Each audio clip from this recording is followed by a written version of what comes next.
The past week for Splatoon has been nothing short of a behemoth. The standard weeklies came out with SOS and the usual trio from Depot Productions. However, we also saw Low Ink come out, and the big one of them all, Area Cup. These tournaments have been full of ups and downs for teams that helped keep the life support of Splatoon 3 going. Hi, I'm Cactus, and let's break it down in this week's episode of the Weekly Ink.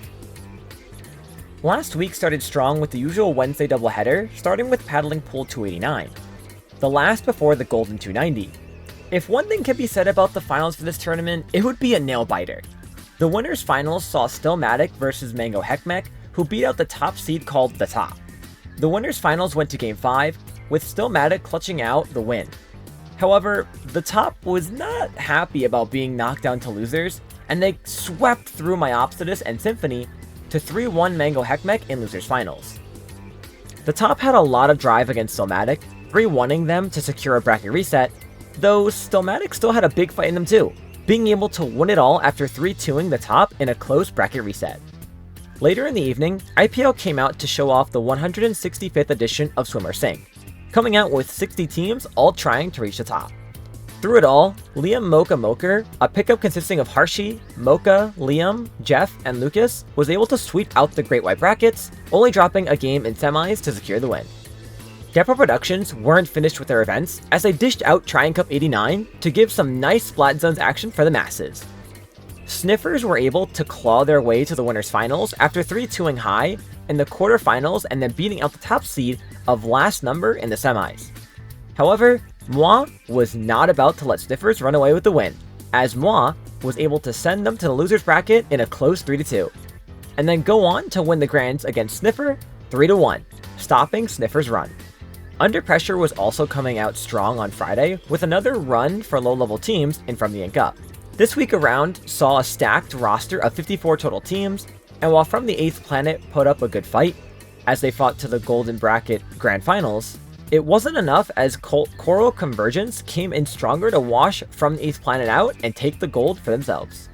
Even with the doubleheaders that were featured on Wednesday and Friday, that wasn't anything compared to the onslaught that Saturday had prepared, starting with Fry Basket number 11.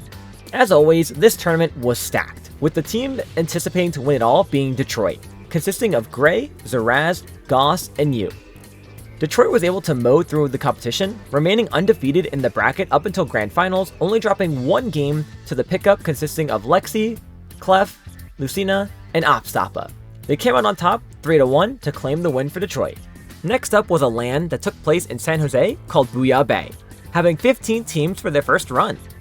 Sugarfish's Zone Supremacy, consisting of Pepe, Ryan, DRF, and Shiny, were able to secure first place, only dropping games in Grands versus Mr. New Zealand, consisting of Miko, Ziff, Rydia, and Muty, where Sugarfish Zone Supremacy were able to claw back to victory in a reverse sweep of 3-2. Depot Productions saw everything going on Saturday morning and decided to fill up the evenings for players with another Squid Junction.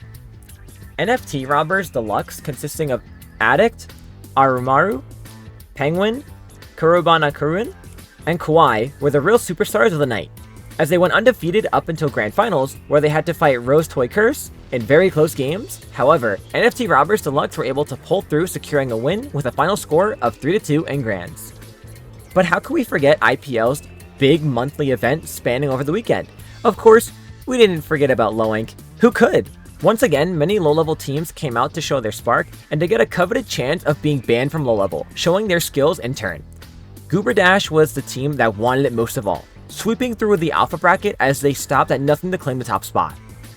Royalty, who Goober Dash beat in winners finals, was not going down easy, as they 3-1 roulette to make their way back to Grands to have their revenge against Goober Dash.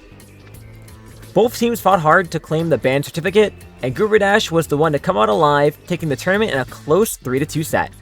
At this point in the timeline, the weekend was finished, but Splatoon wasn't, as Area Cup came out again to give players some heated Japanese Splatoon action. This month, Destreza, consisting of Rusu, Akura, Rentana, and Toto, was able to secure the win. Area Cup will also be holding a late date The Race for the Crown, an invitational for the top 8 players in their leaderboard. Currently, Labustar, Takenoko, and Ryukun are in an arms race for first, as they are all 1 point apart, with Labustar in the lead with 59 points. Benusu, Ku, Koroku, Benusu, Ku, Korokoro, and Millicrit are all close behind with 47, both Ku and Kurokuru at 45 and 42 respectively.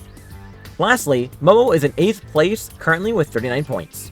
After all the hustle and bustle the week had, Tuesday wasn't letting anyone rest as Prison Break was coming in hot for their 10th run. Ink Bashers felt the heat in the diamond bracket, sweeping the competition cleanly to the end to secure the gold, even beating out top team in semis named Kiki equals Burger. With that being said, that's all the time I got. Once again, I've been Cactus. Let us know what you thought in the comments. Be sure to like and subscribe, and we'll see you same time, same place next week. Have a good one.